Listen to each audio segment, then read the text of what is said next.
Halo, kenalin nama saya Muhammad Rian Nurmansyah dari tim Embeton dari IPB University. Jadi dari tim kami itu tim Embeton, di mana kami membawa produk yang namanya kanvas konkrit.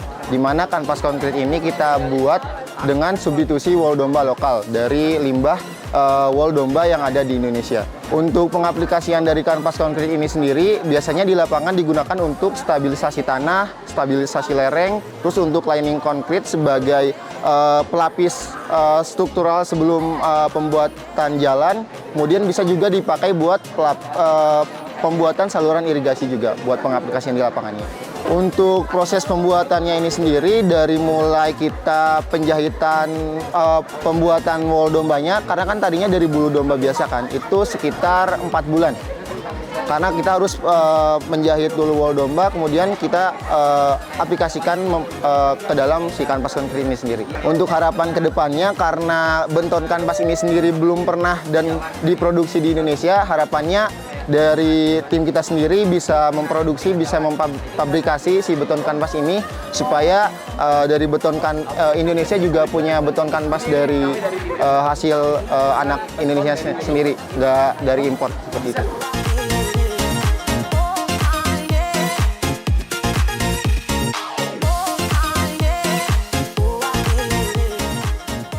Perkenalkan, kami dari Fakultas Teknik Geologi Universitas Padjadjaran. Kalau dari kami sebelumnya, kami mengalami kesulitan khususnya untuk mahasiswa Fakultas Teknik Geologi, di mana ada kegiatan berupa pengamatan yang harus ke lapangan. Dan untuk mengefisiensi kesulitan tersebut, kami menemukan sebuah inovasi baru menggunakan drone untuk pengamatan kami sebelum ke lapangan tersebut. Dan juga dari inovasi tersebut, kita bisa mengaplikasikannya ke aplikasi bernama Agisoft Software, di mana dari situ kami tidak perlu ke lapangan secara langsung, tapi kami bisa mengamati melalui aplikasi tersebut gitu. Paling alasan kenapa produk ini ditampilkan sebenarnya tadi, karena dengan adanya produk ini tuh sebenarnya memudahkan para geologis ya. Ini emang lebih mengkerucut ke para geologis untuk efisiensi waktu, efisiensi biaya, dan juga efisiensi tempat. Jadi kami tuh nggak perlu langsung ke lapangan. Hanya dengan menerbangkan drone, kami sudah tahu segala isi yang ada di lapangan tersebut. Nah, dengan alasan tadilah akhirnya kami menampilkan inovasi ini di sini.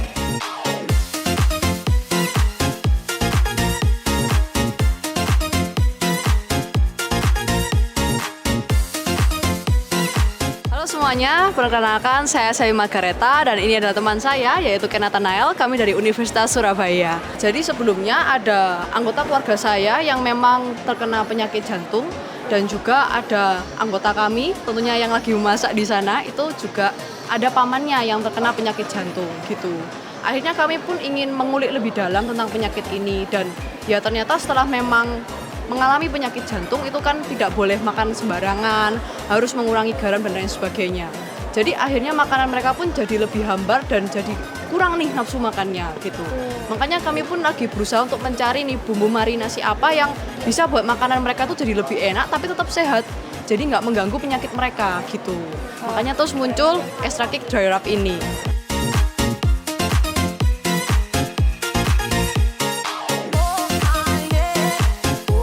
Kenalin, aku Diva Wijaya Asmoro dari Institut Teknologi Bandung. Di sini ada bannernya ya. Jadi di sini kami bawa namanya itu mobil hemat energi, atau bisa bilang kalau dari itu tim kita itu namanya Rakata. Nah, jadi Rakata ini ngebuat dan mendesain, membuat dan juga manufaktur dan juga lomba itu di kontes mobil hemat energi. Jadi di sini tuh ada mobil yang di mana kita desain untuk keperluan hemat energi gitu.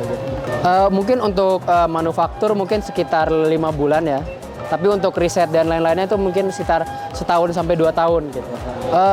Harapannya sih teknologi ini bisa jadi salah satu, kan ini kami ikutnya namanya prototype, jadi bisa salah satu prototype untuk otomotif di Indonesia karena kami juga pakai bahan bakar etanol.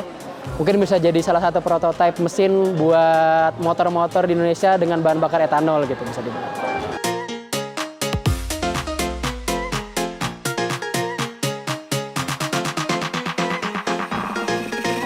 That's all right. Kalau aku Wina Sakinah, aku dari Kopin. Kebetulan aku ikut MBKM di sini di Pusat Studi Bioprospeksi Serat Alam dan Sumber Daya Hayati. Senang banget sih, ini kesempatan yang bagus ya untuk nambah relasi juga, terus untuk memperkenalkan produk-produk yang sedang kita kembangkan. Kebetulan ini juga kolaborasi sama univ lainnya juga. Selain UNPAD ada UMB, ada S3, ada Unjani juga.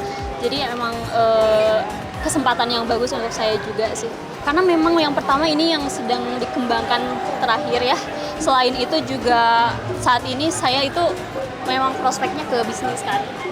Yang paling mudah untuk dipasarkan adalah produk-produk ini. Gitu. Memang sasaran pasarnya luas juga.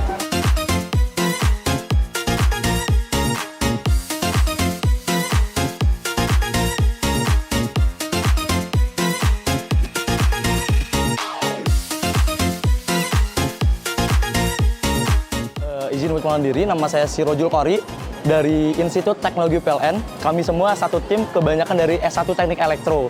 Ada juga lintas jurusan dari S1 Teknik Mesin dan S1 Bisnis Energi dan S1 Teknik Sipil, Kak. Mulai dari Helgros dulu. Helgros ini tuh merupakan suatu helm yang kita buat, yang kita rancang untuk mendeteksi sudut kemiringan. Alat ini didedikasikan untuk pengendara yang mengantuk, yang dimana kita set dengan sudut kemiringan 30 derajat, yang nantinya kalau misalnya 30 derajat itu terlampaui, dia akan menghasilkan suara. Yang ini tuh dia Elano namanya. Elano itu dia pemurnian udara yang dimana tujuannya untuk memurnikan udara sekitar. Dengan sistem penggunaan lumut dan batu koral, yang dimana ini tuh sangat membantu untuk menjaga kelembaban suatu suhu, seperti itu. Kenapa Helgros ini tercipta? Pertama itu berdasarkan dari keresahan, melihat tingginya angka kecelakaan di Indonesia, yang berdasarkan data KNKT sendiri, sebanyak 3 orang meninggal dunia di jalan raya. Nah, terciptanya itu gara-gara melihat tingginya angka human error itu sendiri atau pengendara mengantuk. Makanya tercipta alat ini. Nah, untuk Elano sendiri, Indonesia atau Jakarta saat ini kan udaranya sedang tidak baik-baik saja nih dengan tingginya polusi. Nah, harapannya alat ini tuh bisa memurnikan polusi yang ada. Jadi pemurnian sekitar seperti itu.